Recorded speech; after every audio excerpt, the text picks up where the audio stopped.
Welcome to another conversation in People in Fundraising. This podcast features interviews with nonprofit professionals who discuss their career journeys, lessons learned, and enthusiasm for working in fundraising. And here's your host, the founder of People in Fundraising, Tim Wilson. Hello and welcome to another podcast episode of People in Fundraising. This week, I am delighted to welcome Courtney Desmarais to our podcast. Courtney is the Associate Chief Advancement Officer at Amherst College in Western Massachusetts. And just want to say thank you to Courtney for her time. Before we turn it over to our question and answer conversation, just want to put in a reminder to our listeners that you can find Courtney's interview as well as the other interviews that we do in the People in Fundraising podcast series on our website, peopleinfundraising.com. I launched this project to connect with people in my network, friends, colleagues in the past, just to get a sense of how they entered the fundraising field, what they have enjoyed about working in philanthropy. Like Courtney will get into in her conversation with me, how they have moved around in different roles. Some people like me, I've been in prospect development my whole career, but Courtney's had a variety of interesting roles at several institutions. And I think those experiences are very interesting and helpful for our listeners. So with that, I will welcome Courtney, and please introduce yourself to our listeners. Sure. Hi, Tim. It's so great to see you, and thank you again for including me as part of this series. My name is Courtney Desmarais. I am the Associate Chief Advancement Officer at Amherst College. In that role, I largely manage the administrative functions of the advancement team, which is about 65 when fully staffed. I have direct oversight of the annual fund, alumni and parent programs, advancement communications, advancement operations, and finance and budget and HR. So, like I said, I partner with an amazing chief advancement officer who oversees our sort of major and principal giving, and the board and the president, and I sort of manage the day-to-day and sort of keep the shop functioning. Wow, that's a big job. Yeah, it's been I've only been here 6 months, so it's very much in the early phases, but it's been a great experience thus far and a really unexpected part of my advancement journey. So it's been good. Dynamite. And just for our listeners, I know this, but this new job necessitated a relocation for you and your family as well. So I hope that's very much did. Yeah, and I joke with many that no one is more surprised that I uprooted my family and moved us to Western Mass than I am. I had been born and raised outside of Boston, had purchased our forever home, which we had lived in for 15 years, and really did not see this move coming. But like many aspects of my career, which I'm happy to share, really followed the breadcrumbs, and this was a perfect role for me. And when I saw it, I thought, that sounds fantastic, but I'm not moving to Western Mass.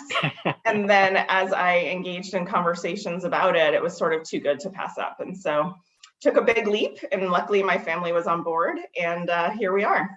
That's awesome. I love that. I'm very happy for you that it's been a good move for your career and for your family. Absolutely. Dynamite. Well, Courtney, you mentioned a key phrase there that I would like to lead off in our conversation. You mentioned the breadcrumbs, and you followed those breadcrumbs from where you had worked previously in Metro Boston to Amherst College. And I would love if you could, give a little more detail, a little more color to the various breadcrumbs that you've followed in your career. And if you want to start with how you entered the field coming out of college, and kind of, again, those different career paths and roles that you've had. I think that'd be fascinating. Absolutely, happy to. Yeah, so I went to art school. So when I say that I did not anticipate a career in fundraising, it's from Rhode Island School of Design to advancement is a pretty far gap. After graduating from art school, and at that point thinking I was going to move to New York and be a painter, I decided that I should go to graduate school and think about what might be a sort of a reliable career, a practical career that I could embrace. And so I decided to become a teacher. So I got my graduate degree in education, and I taught fourth grade for a few years in Boston and then in South Carolina. And very quickly realized I think teachers are the most amazing human beings on the planet, but I was not cut out to be a teacher long term, I don't think. Okay. And so I was relocating back from South Carolina to Boston and thinking about, like, how do I take this art school education, some teaching experience, and kind of where do we go from here? Sure. And happenstance would be that somebody sent me a job at the museum school, the School of the Museum of Fine Arts, which is a college affiliated with Tufts. That was in admissions. And so at the time I was like, oh, this is interesting, because this allows me to sort of still work with students in an admissions capacity. Yeah. And also use my art school thing. Like, it sort of kind of all came together. Sure. And I did that. I worked at the museum school for 4 years, 3 years as assistant director of admissions. And then I was promoted to associate dean of admissions, where I oversaw a chunk of the office there as well. Okay. And I loved admissions. Like, there are many, many things actually about admissions that I really, truly miss. It was such a great field to sort of break into. I loved students. I loved working with families. At that time, I loved the travel. But you in admissions, especially for a college like that, you're a road warrior. Yeah. So I would spend, 5 or 6 months a year on the road, and I was just getting kind of tired of that. Sure. And so candidly, I was like, okay, so now where do we go from here? And, much like you, did a lot of networking and sort of chatting with people and thinking about transferable skills. And people were like, you should check out Advancement. It's very similar. Instead of selling people to come to your school, you're selling people to give to your school. You're engaging families in a similar way, whether you're engaging them again to come to your school or whether you're engaging them after they left. Yeah. And so I started doing some networking and reaching out to people, much like you're great at doing, Tim, of sort of connecting, and applied to some advancement jobs. And the very first job that I got was at Harvard Business School. I think it was the longest title I've had to date, although, as you know, my current title is pretty lengthy. I was assistant director in development planning and administration. So I worked with the two most senior people in the department, and I managed kind of special projects, administrative, kind of broad projects that kind of touched all departments. I did that for a few years, and at HBS, the passion there is very much frontline fundraising. So it's hard to be there and not sort of get drawn in a little bit to the frontline fundraising. Sure. I had a few people sort of say, oh, you should be a frontline fundraiser. So I did make that transition. I moved to a cohort at HBS that worked with our youngest alumni, 0 to 15 years out. And I was an associate director of development, managed, I did that role, I think, for 3 or 4 years. Managed everything from, a 5th, a 10th, a 15th reunion, moved towards being then a major gift officer where I had a portfolio of prospects. So did a variety of different things, kind of touched all aspects of kind of frontline fundraising. Yeah. And then my boss announced that she was moving to a different department. And I will never forget, because I was, I think, 7 months pregnant. And it was the perfect job that I wanted, but I thought, oh my gosh, this is not the right time. Sure. I cannot do this now. And I even had people say, oh, you don't want this now. But the truth of the matter is that I did, and I was really excited about the opportunity to lead a team. And I think goes back to my teaching roots. Like, I really do love kind of mentoring staff, helping people figure out how to be the best they can be, going back to my art school piece of like giving and receiving feedback and helping people grow professionally. And so, much to my shock, I applied for the position. They gave me the role. They agreed to wait till I came back from my maternity leave. And then I came back and was the director of development, managing a team of frontline fundraisers, focused again on our youngest alumni. And it was an incredibly fulfilling role. That was, the first time I feel like this was a role I wanted. This was a role I felt like was a perfect match for me, and it worked out. Yeah. And if I could just add, knowing a lot of the people that you managed and mentored on that cohort, and then knowing where they've gone in their career since then too, like, you definitely had a very positive impact on those gift officers at HBS, and they've taken, that onto their next opportunities. So bravo to you. Thank you. And as you'll know, I'm sure you get this too. I actually, even when I was texting last night about like a common book we both read that we were interested in. So, I think in all aspects of fundraising, but I think when you find those right teams, there's some amazing people that I've kept in touch with through the years who I feel very grateful to have worked with. I feel very grateful when they reach out and say that I helped them be better at their jobs. There's lots of people that I also say connect to HBS and other places I've been who've helped me be better at my job. So yeah, it's been really fulfilling. Dynamite. Yeah, and then I'll just, again, I feel like I'm talking too much, but then I'll also, from HBS, after 8 years at HBS, I thought, I think, it's time for something. You get that internal kind of feeling. You're like, I've kind of maxed out what I can do here. There had been a lot of like leadership changes, and I was sort of just hungry for something new. Yeah. And I took probably the first big leap that did not work out. And I left for an amazing nonprofit that focuses on educational equality and opportunity, working with inner city kids, an amazing mission. If I'm being frank, I probably had some reservations, but thought, I've been at HBS for so long. This is just because I'm nervous. Went to a nonprofit called Citizen Schools, which is a great organization. And I think probably like week 3 was like, I don't know if this was the right thing. Okay. But kind of, I'm also, and you know this about me, Tim, I'm also very much a rule follower. I always do the right thing. I'm very practical in many senses, even though I took this big leap. And a few months in, I said, no, this was not the right thing. And I started networking again, thinking about what I wanted to do, connecting with recruiters. And my goal was to make it a year so that I could have it on my resume for a year. I made it to 11 months before I left. And I was offered a role at Harvard Law School. So my intention was actually not to necessarily go back to Harvard. I was open to going back to Harvard. I was very focused on getting back in higher ed. I knew I loved higher ed. And that's what I loved. So I got a job at the law school as the director of donor engagement. It was a new role where I oversaw advancement communications, donor relations, and events. So all those 3 things had operated kind of as individual entities.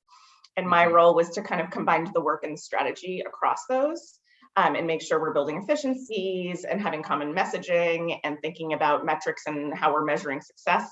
So it was a really, really interesting role. And, that was a total example of following the breadcrumbs, because I hadn't managed donor relations, I hadn't managed communications, but I had been kind of a partner in all of those things. And I would say, and I think the reason I was hired is because I am a true sort of manager. And so it was an opportunity to lend management expertise in a different way. And so I thought, hey, what the heck? So did that for 7 years and loved that role, actually. Very different. And we can talk more about that. Very different to go from managing like totally extroverted people to mostly introverted people, thinking about the needs and the ways in which that work is measured is very different. So it was really challenging and really interesting. And I had another great manager there who I think really coached me and inspired me and challenged me. And after 7 years there, to be honest, I didn't think I'd probably leave there. I thought I would stay there. Maybe someday I'd move into my boss's job, or I'd move to some other part of Harvard. Like, never in a million years did I think I was leaving Harvard again. Maybe to go to another, MIT or Tufts or some other school in the area. Until I got the call from a recruiter for this job that I'm in now, the Associate Chief Advancement Officer. And, and yeah, it was just, I've been told that jobs, and I've said this to people actually, jobs are very much about sort of the opportunity, the location, and the timing, right? And all those things kind of came together for this. I probably wouldn't have, unlike you, you're even actually more of a risk taker than me. I couldn't see myself moving across the country, but I was like, this is 2 hours from Boston. This is kind of the perfect role for what I want to be doing. And then, much like I didn't do earlier in my career, I actually didn't even come here. I interviewed everything via Zoom. But I just had this feeling, when you have that feeling, you're like, this feels like the right move. And so far it has been. Oh, dynamite. That's a great narrative of your career to date. So thank you, Courtney. My pleasure. If I could just ask, and I think you're a very reflective and conscientious person.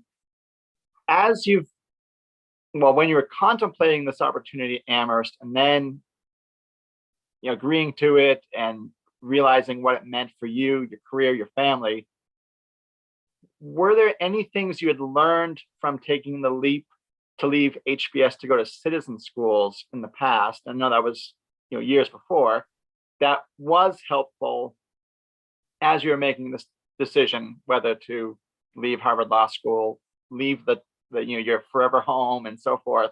Anything that may have been helpful to draw upon from that experience? A couple things kind of jump to mind. One is pushing yourself outside of your comfort zone, and not dramatically outside of your comfort zone. Like, again, if I reflect back on some experiences, there are times where my gut probably had reservations and I should have listened to that gut, but also not being afraid to try something new, right? Like, some of the most challenging, but also most important professional opportunities for me have been by taking a little bit of a risk, not a dramatic risk, but a little bit of a risk. Yeah. And also, candidly, to be very frank, like, my best professional moves, both from a title adjustment standpoint and also compensation standpoint, have been by leaving the organization that you're currently at. So sometimes the best negotiation you have is by walking away from a place. And again, I've come back, I've left, I've come back, I've done lots of different things. But the role that I'm in now, candidly, like, if I wanted to get the role I'm in now at Harvard, I maybe could have gotten it, but it probably would have taken me another 5 years. The pool would have been, there would have been a lot of other internal competitors within Harvard, right? Like, this was a unique opportunity to go to a top tier school. And I think was an opportunity that presented itself to me largely because I was willing to relocate. And not everyone does want to move to Western Mass, but I thought it was like a really exciting place to be in such an academic community that was very similar, that feels very similar sometimes to Cambridge. So yeah, I think, not having a plan for yourself. I've always had a plan for myself, but also be willing to push yourself outside of that plan or to find something unexpected on the outskirts of that plan. I think is been a key piece for me to grow a career. Oh, I love that answer. That was wonderful. Thank you. Yeah. And given the variety of institutions and roles you've held, and I really appreciate your time so far, is there a story about your career path or a specific role, whether it was managing a team or going from managing highly extroverted people to a lot of introverted people? Is there some story in your career journey to date that you wish you had the opportunity to tell more?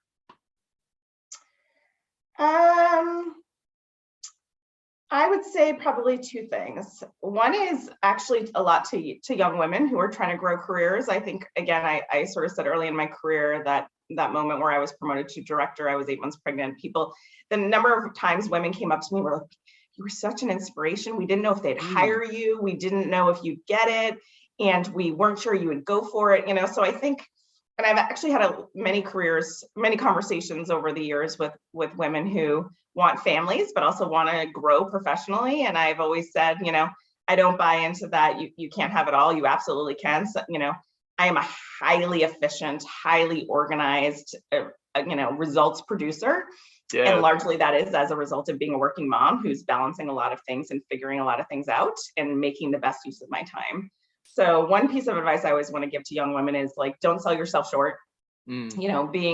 Having children and wanting to have a family doesn't mean you don't get to have all the other things too. And, That's great. For fathers too, actually. But, I think a lot of young women have approached me on that idea. Even when I left the law school, people came up to me and said, you're the only working mom on senior staff, and we're sad to see you go. And I think that, example presented itself as a light to some folks. So that would be one piece. And the importance of family too. Like, I think, I actually talked to Tim when I was thinking about relocating, and a piece of my moving to Western Mass was a balance of both family and work, and again, wanting to have fulfilling sides of both of those things. Absolutely. And then the other piece I would say is about sort of managing, right? And the sort of the challenges that come with that. And, I've had lots of different management conversations with lots of different people, and this sort of notion of being a great listener, but also, again, this goes back to pushing people outside of your comfort zone. Like, I do think to be a solid manager, you have to be able to be great at, supporting and complimenting and encouraging, but you also have to be really great at pushing back, asking questions, giving hard feedback, having tough conversations. Sure. And, I think it took me a really long time to be comfortable with both of those things. Okay. But I think, when I give advice to others, that's a key piece that I think, we all need more of. And I think back to, and I'm sure you have examples too, some of the best managers I've ever had were hard on me. And Yes. made me a better version of who I am, and made me see things about myself, both the good and maybe the not so great, that Yeah. helped me think about how I wanted to change and evolve and grow professionally. That's a great answer. Thank you. So as you were, if I can just go back to what you were saying about giving Yeah. feedback and being candid, for you managing multiple different teams, have you had to learn different communication styles, or what works for fundraisers, extroverts, versus what works for the various other teams that aren't frontline gift officer focused, and maybe they're a little more like me. I'm behind my computer, I'll go to meetings, I'll engage certainly professionally, personally with my coworkers, but there's not one size fits all in terms of giving feedback and mentoring. So have you had to learn how to message feedback and kind of just through experience refine that? Absolutely. I mean, I think it does come down to really understanding the person, right? Like even within extroverts and introverts, there's lots of different personalities within that.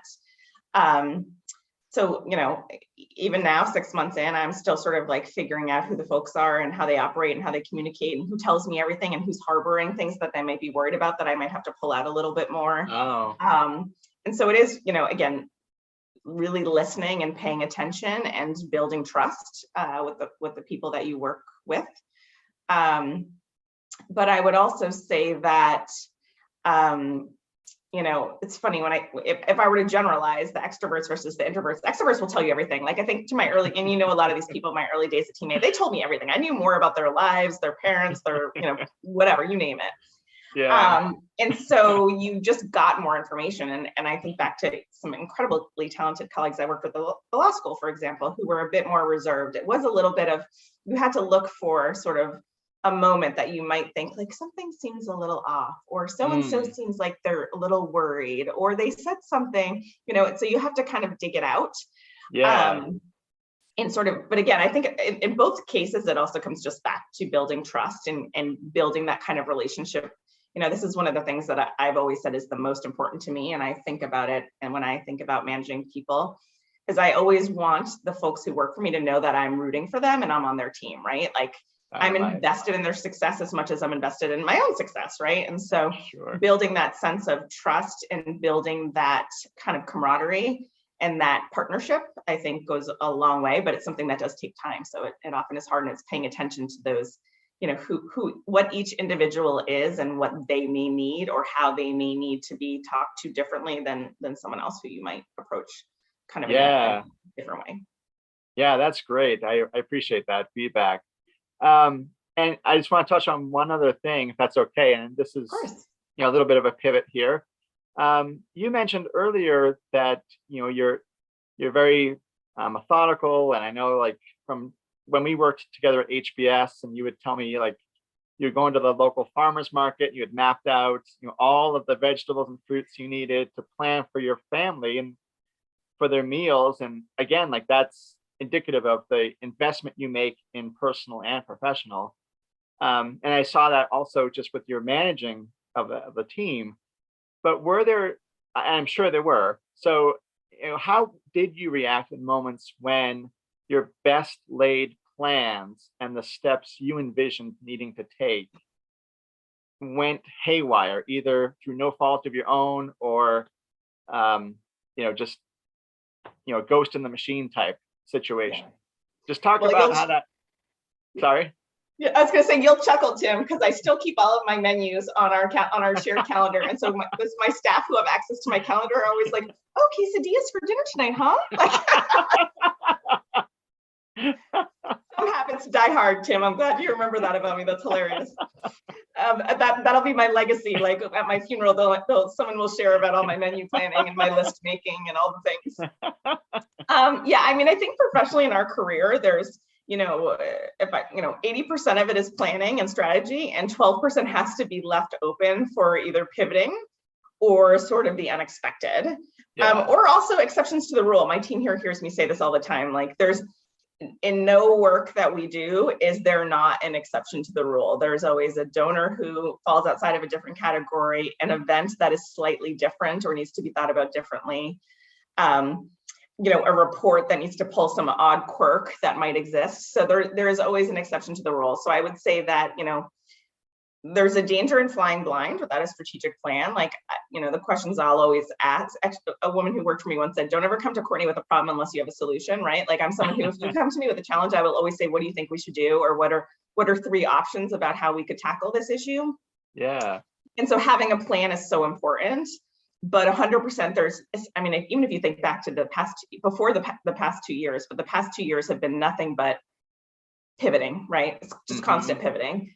And so you have to be willing to know why you're doing something. So for example, for me, a plan is important because if people come to me with an idea, I'll always say, like, how does this align with our goals? And how are we going to measure what the success of this is? And if there's no answer to that, we need to be asking ourselves the question of, like, why are we doing this? Yes. And we can't just do it just because, Joe Smith wants us to do it. It has to be part of a real plan for what we're hoping to kind of accomplish. But there's always going to be those moments where things shift, whether it shifts because, I think back even before the pandemic, like 2 weeks before a reunion at the law school, our dining services went on strike. We had no food services. We had to pivot pretty quickly. Wow. I've been now at 2 institutions that have retired their mascots. That involved a lot of pivoting and shifting and rethinking of things.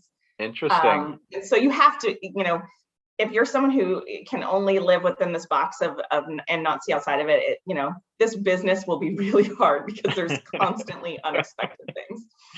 Absolutely. And that's so true. And I appreciate your answer. Yeah. And I like, the truth is, like, as meticulous and sort of organized and strategic as I am, I actually do like the challenge of this, like, unexpected thing that no one saw coming, and like, what do we do there? Like, I think that keeps us fresh and keeps things interesting, and might be the things I wake up at 2 a.m. thinking about, but is also the things that I sometimes actually have been my most proud moments, where you've had to pivot pretty quickly and figure out an alternative, and maybe that alternative actually is better than what you had planned. Yeah, that's true. Yeah, good point. So Courtney, just a last question here, and I appreciate again your time and the wide-ranging conversation. It's been very enjoyable and informative. You mentioned earlier when you left Harvard Law School that several people approached you and said, you were the sole working mother on senior staff in that position, and knowing a little bit of you, how deliberate and positive you are about balancing work and career and family obligations and being an engaged parent. What would you hope your children would take from your example as they start their careers in the future of, well, this is what, mom did. What would you hope they would take away from how you have, in my opinion, done really well at being positively engaged and deliberate in those worlds? Well, I think that's a great question. Thank you. I think a couple of things. Number one is you have to have a career you love, right? Like, I can't imagine, like, there are days that are hard, and there are days that maybe I'm a little less, it takes me a little longer to get out of bed than other days, but generally I love the work that I do. And I can't imagine being in a career or a field where, every day just feels like a struggle and I don't want to go do it, right? So I think it's loving the work, it's loving the community. And again, I've been enough places, I've been in really positive places, I've been in more toxic places, I've seen a variety of leadership changes, like, you name it, I've sort of seen it or been part of it.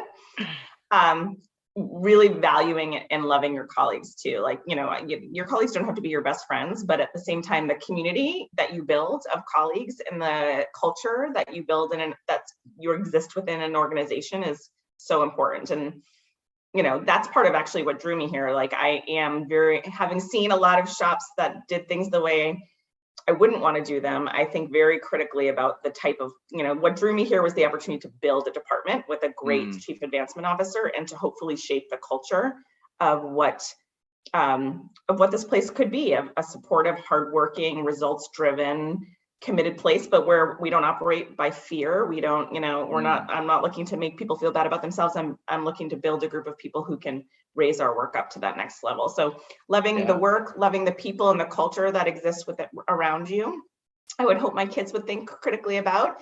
And then there's some life lessons that I think have come accidentally, which kind of goes back to sort of how I ended up in Western Mass, is that for a long time in my career, I was like, well, I could only ever live near Boston, right? Because that's where all the colleges are. Like, I could never not live near Boston. Like, that's what colleges are outside of Boston. Yeah. And I actually just had to open my eyes a little wider, and there's incredible possibilities outside of Boston. And I was actually probably limiting myself by thinking about just that. Because even in Boston, I was like in the North Shore. So there was really actually only a few colleges even there. Yeah. And just by opening up the opportunity to be like, okay, maybe I don't live here forever. I hope that's what my kids will take. And you probably feel this too. As much as I struggled and I got to like, oh, I can't believe you're going to move your kids. How are they going to feel about it? I feel like that I showed them that we can start over and it's okay, and that we can rebuild again, right? And so to not let fear drive your decision making, and to know that you could up and replant yourself somewhere else and it's all good. Yes. Oh, that's beautiful. Yeah. And so much of that resonates with my experience recently, 4 years ago as well. So yeah, I can totally relate. You were so helpful to me when I was like, can I really do this? What will this mean for my family and my kids? And, so thank you. You've been a great friend and partner through the years. But actually, for those that didn't know, I called upon Tim, 8 months ago, when I was thinking about this move, and you gave some great advice. So thank you. Oh, I'm glad to hear that. And, anytime, I think, being able to articulate, whether someone reaches out to you or if I just feel like, they're on my mind and I think here's why, and maybe there's something from my career or personal life that could be helpful to them. I like to think I make myself available for that. And I'm just honored that you'd reach out to me and ask about my experience. You're a gem of wisdom, Tim, on all things. And as you know too, like, that's the great thing about advancement, right? Like, I'm excited that you're doing this podcast, because in every place I've been, I have so many great friendships, professional relationships that I've drawn upon. Everything from like, oh, you moved with a family, what's that like, to, I'm thinking about a presidential transition, what should I be thinking about, to, like, I have this, HR challenge, can you guide me? So using that network is super important. And the legacy of being at all these different places is I have incredible friendships that I've kind of carried forward from, my earliest days at HBS to even my more recent days at the law school. Yeah, that's such a great blessing from the work that we do. Well said. Yeah, well, Courtney, thank you so much for your time and for sharing your perspective on your career, the highs, the lows, the challenges, the lessons you've learned. I just think there's a wealth of good information that you've shared with our listeners today. So thank you so much. My pleasure, Tim. Thanks for including me. Absolutely. I'm so honored that you would participate. So thank you. And for our listeners, you can find Courtney's recorded podcast on our website, peopleinfundraising.com, and other recordings that I've done with other people in philanthropy on that same website. So until next time, signing off, and thank you, Courtney, for your time today.